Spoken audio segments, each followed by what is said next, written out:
aí galera, aqui é o Hora Cartoon, que pra surpresa geral da nação eu tô trazendo um quadro novo de Steven aqui pro canal. Ah, mas você só veio fazer esse quadro novo agora que a série acabou? Sim, porque eu só poderia fazer esse quadro com convicção quando a série acabasse. Eu tive a ideia desse quadro nesses dias que eu tava com muito bloqueio para escrever qualquer uma das dezenas de ideias que eu tenho anotadas no meu caderno e tudo mais. Então eu espero que vocês gostem e se deixarem muito like, quadro na certa. A ideia do O Que Foi não é pra ser um quadro tudo padronizado e certinho como os demais que eu faço aqui no canal. E sim pra vocês verem e entenderem o que foi e o que significou um personagem pra mim ao longo da série. Por isso é uma questão de opinião e não fatos. E eu quis começar com a Diamante Branco por ela ser a diamante mais controversa que tem, até mais que a Rosa, porque Pink teve muita caminhada de evolução. Ela não. Como eu começo a explicar a vocês o que foi a Diamante Branco pra mim? Isso deveria ser fácil, porque tecnicamente dá pra contar as aparições da Branco nos dedos da mão. E isso realmente, né? Porque ela só veio aparecer e surgir mesmo no final da quinta temporada. Só que a entidade Diamante Branco existia muito antes disso. Desde 2015, se não 2014, quando já tinha aparecido o mural da guerra no Templo Pirâmide, Diamante Branco era como um fantasma na pouca história de Jen que conhecíamos. Na real, qualquer Jen do planeta natal ou Rumor Jen, que era um termo bem pesado e muito assustador naquela época, tipo como tá sendo pro Steven Branco na White Diamond AO, se você não acompanha, vai lá ver. E pensar nas matriarcas ou as grandes líderes dessas Jens assustadoras, desconhecidas e possivelmente cruéis, era algo completamente excitante para todo fã. Não é à toa que naquele tempo nós sentíamos coisas em relação à série que infelizmente nós não conseguimos sentir de novo na quarta temporada ou na quinta temporada ou em Steven Universe Futuro. As únicas pontadas disso que nós tivemos recentemente foi um pouco antes de Steven Universe o filme lançar, em que Splinter era uma psicopata misteriosa que poderia ser qualquer coisa ao ponto de ter um filme só pra ela, ou na abertura de Steven Universe Futuro em que achávamos que teríamos grandes vilões e tal. E acabou sendo um mais patético que o outro, rudemente falando. Depois do final da primeira temporada em que conhecemos Jasper e Peridot, duas Rumorgens da pesada que mencionaram o Diamante Amarelo e apareceu o símbolo da Era 2, nós ficamos muito eufóricos para descobrir quem eram essas gens, em principal a Diamante Amarelo porque ela foi mencionada, mas também as supostas aliadas dela que seriam Diamante Azul e Diamante Branco. Não é à toa que fora Jasper, Lápis e Peridot, a principal antagonista depois disso foi a grande e sombria Diamante Amarelo, que aparecia no fundo da abertura estendida e causou arrepio na espinha de todo fã, até para aqueles que não entendiam inglês e viram a abertura original antes de sair a dublada. As chances são poucas, não será fácil, mas unidas iremos estar. Pra quem não lembra, nesse tempo o CNBR e o CN Latino demoravam meses e mais meses para lançar um episódio dublado que já tinha sido lançado nos Estados Unidos há muito tempo. Seguindo essa linha, no final da segunda temporada surgiu uma Diamante Azul no flashback que era muito misteriosa e sombria que sequer ouvimos as vozes. Depois apareceram os murais dela na base lunar que sustentou muito a teoria da segunda temporada de que existiu uma Diamante Rosa. Diamante Amarelo apareceu, foi toda aquela emoção e blá blá blá. Só que agora quem tinha mais destaque entre os teoristas e conspiradores era o Diamante Branco, que em seu mural sinistro ela tinha mais planetas e um gigante no seu centro. E Diamante Rosa, cujo sabíamos da existência por causa do seu pezinho na base lunar. E o símbolo da Era 1 que era largado por uns lugares aí. O que eu quero que vocês entendam com toda essa recapitulação é que por mais que Amarelo, Azul e Rosa tivessem tido muita atenção e destaque pelos fãs, era Branco que era o maior mistério e que parecia ser a grande soberana e mais poderosa Jen do universo que poderia destruir tudo se quisesse. Após a segunda temporada as coisas sobre a Diamante Branca esfriaram muito, só que não faltavam entre os fãs teorias sobre qual era a sua importância e posição no planeta natal, se a nossa pérola não teria sido dela pela posição da sua pedra e pelas cores, se existiam outras diamantes como elas e etc. Desde esse tempo, pra quem não sabe, eu fiquei realmente fanático por esse meu universo quando eu comecei a ver os episódios legendados num site chamado Tokaton, quando os episódios dublados demoravam 6 meses para sair aqui. Assim eu acompanhei todo o final da primeira temporada legendado, e a partir daí eu só passei a assistir os episódios em inglês assim que saíam. E eu tenho que dizer pra vocês, aquela sensação que eu tive tanto por descobrir que tinha um site que legendava tudo antes, me impactar com o final da temporada e aflorar cada vez mais expectativas sobre teorias e fusões. Aquela emoção puramente feliz é algo que eu nem consigo explicar ou descrever pra vocês. E infelizmente de lá pra cá eu não tive mais isso com nenhum desenho. Eu tinha bastante expectativa pra Trem Infinito, só que pelo fato dele ter apenas 10 episódios por temporada e mudar de protagonista a cada uma delas, é praticamente como um vício de assistir, tipo séries da Netflix. E a Casa da Coruja só tem 11 episódios até agora, não dá pra postar tudo numa série que só tem 4 meses.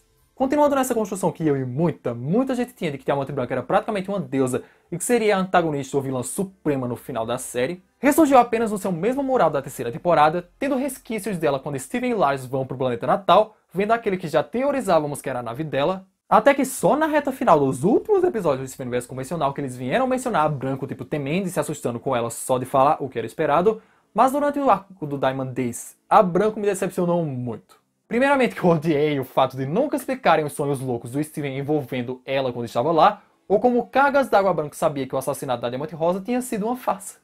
Ah, mas ficou subentendido isso e aquilo. Meu Tobias, porque ficou subentendido. É uma série cujo público-alvo é infantil, vulgo, crianças e blá blá blá. Não é toda criança que para tentar entender algo ou ver o que está subentendido ou não. Não se tem certeza se é porque ela lê mentes ou invade rapidamente sem ter que controlar, ou se tem algo mais elaborado que isso. Eles só não deram o trabalho de explicar. E isso pode implicar que Diamante Branco não se importou com a Guerra Jam, porque antes de darem o dano das diamantes, ela poderia mesmo de longe ler a mente de Rose Quartz e perceber que ela era rosa. É algo que eles não se importaram em explicar em nenhum momento do Steven Universe convencional, do filme ou Steven Universe futuro. É uma coisa muito simples que causou brecha para várias coisinhas, e particularmente me irritou muito. E outra coisa é que, pra diamante mais esperada e a mais poderosa do universo, se bem que no epílogo esse cargo vazou pro Steven, ela só demonstra o poder de controlar mentes. Mano, Diamante Azul se mostrou bem mais criativa com as habilidades dela, que é a suposta mais poderosa das 4. E agora vem a grande facada, a maneira como Steven derrotou a Branco causou seu arco de redenção, fazendo com que ela percebesse que não era perfeita, a chamando indiretamente de criança. Para a personalidade tão arrogante e prepotente que ela demonstrou nesse arco, seria praticamente impossível que ela se desse por vencida ou convencida pela opinião da Rosa ou no caso a do Steven.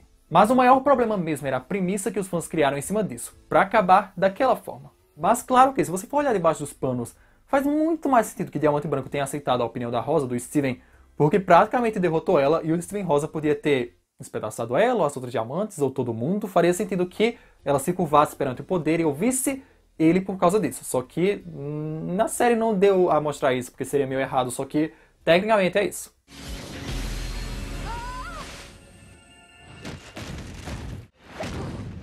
No caso da premissa, pode não ser o que a Rebecca tinha em mente desde que criou a Branco, só que a nossa premissa que nós imaginávamos e tal, já foi bem considerada no início da série.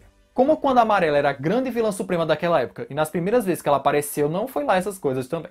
É algo que de alguma forma eles poderiam ter construído melhor, já que a redenção da Azul e da Amarelo foi muito mais construída em cima disso. Eles podiam ter deixado pistas e coisas da Branco há muito tempo, isso eles podiam fazer sem dar desculpinha. Eu não vou me dar o trabalho de comentar a mudança da Branco pro filme ou pro epílogo, porque depois que ela se rendeu no final de Change Your Mind, ela meio que já era aquilo e pronto. Algo muito importante em relação a Diamante Branco é que eu simplesmente não consigo gostar dela. Tipo, sinceramente, eu amo o design da Branco. Pra mim é a Diamante com o melhor design. Eu também adoro o humor perfeccionista dela e tal e outras coisinhas, mas o que ela fez e continuou fazendo até 2 anos atrás é simplesmente terrível. Adendo aqui que eu não tô falando das centenas ou milhares de jeans que foram despedaçadas pelo bem do Império, tá? Porque senão eu estaria a considerar isso na Azul, na Amarelo, em um monte de gen. Não, isso na redenção a gente meio que ignora. Mas sim como ela foi uma filha da fruta com a Diamante Rosa, a tratando como um pedaço de cascalho imperfeito e apontando seus erros o tempo inteiro. Ah, Juliano, mas eu achei que você não gostava da Rosa. Eu não gosto, eu realmente não gosto, só que como alguém que gosta de ter uma boa opinião sobre tudo, eu me ponho na pele de cada personagem. E no lugar da Diamante Rosa, eu nunca perdoaria a Diamante Branco, já que ela só viu demonstrar algum arrependimento nos 45 minutos do segundo tempo. E eu garanto pra vocês, se eu fosse a Rosa e ainda estivesse viva em Steven Universe futuro, Branco podia se desmanchar em lágrimas aos meus pés que eu até ficaria satisfeito que ela finalmente se arrependesse, mas não faria questão de perdoá-la ao ponto de querê-la na minha vida de volta. O mais tóxico da relação da Branco com a Rosa, com o Amarelo e com a Azul é que ela realmente gostava delas. Não é como se a Branco só aturasse as outras 3 pro bem do Império, pra perfeição do Império e tal. Não, ela gostava das 3, só que era super severa com as suas irmãs menos fortes e menos poderosas, que tinham que aceitar isso de todo jeito, não falar um A e tinha que ser assim. Infelizmente, é a situação de muitos filhos com seus pais ou responsáveis, porque à medida que você cresce percebe o quão isso é ridículo e o quão o respeito que tanto falam, no caso a Branco também falaria, ultrapassa o limite humano e psíquico de maltratar alguém, se justificando em coisas como eu sou superior, sou seu pai, sou sua mãe, etc. e por isso você deve aceitar. Claro, é a minha opinião, não fatos incontestáveis porque eu sou formado em psiquiatria, psicologia e tava escrevendo a série com a Rebecca, não. Só minha opinião, quem quiser considerar a Branca a melhor diamante, perdoar ela por tudo, considerar ela melhor, por isso e aquilo, tal, é opinião, gosto seu. Até hoje é quem chipe o relacionamento tóxico da Malakita. Pra fechar esse meu monólogo e análise da Diamante Branco, eu sei muito bem que nenhuma das 4 diamantes é perfeita, que cada uma meio que tem o seu próprio problema pra enfrentar e particularmente são todos diferentes, só que no caso da Rosa, muitos deles e dos seus traumas são culpa da Branco, porque pra vocês terem noção, indiretamente foi ela que fez com que Steven nascesse, porque a convivência com ela deixou a Rosa tão autodestrutiva e com tanta síndrome de imperfeição, que achou que só poderia ser feliz se tornando outra entidade ou outra pessoa. Das 4 diamantes, a Branco é definitivamente a que eu menos gosto, muito menos que a Diamante Azul, que isso já é tema para talvez outro vídeo desse quadro, se é que virar um quadro e tal. E como já foi dito que Branco tem muito da personalidade da Pérola e vice-versa, podemos imaginar que ela extrapola muito o pecado capital do orgulho. Toda diamante tinha seu quê de orgulho, mas foi isso que fez ela ser quem foi com as demais genes e as diamantes, e também o que levou à sua queda ao perceber que não era tudo isso que ela achava ser. Então é isso, galera. Espero que vocês tenham gostado desse desabafo. Na verdade, não desabafo, da minha opinião sobre o que foi essa personagem pra mim. E caso vocês curtam muito, pode ter certeza que vai virar um quadro fixo aqui. Deixe seu like se gostou e quer que isso se torne uma série ou um quadro do canal. Se inscreve pra não perder nenhum vídeo novo. Aqui tem a última parte da White Diamond AU. Comenta o que vocês acharam e as suas opiniões sobre a Diamante Branco. E até o próximo vídeo.